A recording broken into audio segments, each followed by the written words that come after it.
Price God. இன்றைய தியானம் எபிரேயர் 4:12 முதல் 16 வரை.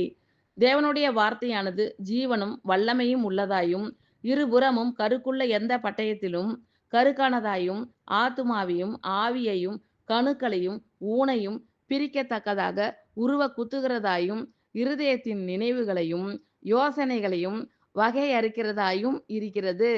அவருடைய பார்வைக்கு மறைவான சிருஷ்டி ஒன்றுமில்லை.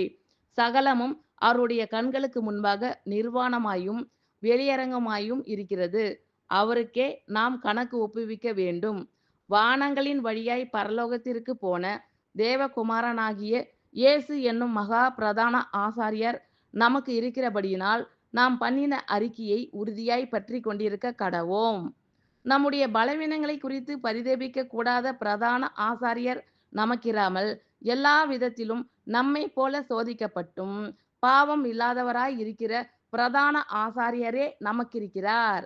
ஆதலால் நாம் இரக்கத்தை பெறவும் ஏற்ற சமயத்தில் சகாயம் செய்யும் கிருபையை அடையவும் தைரியமாய் கிருபாசன தண்டையிலே சேர கடவோம்.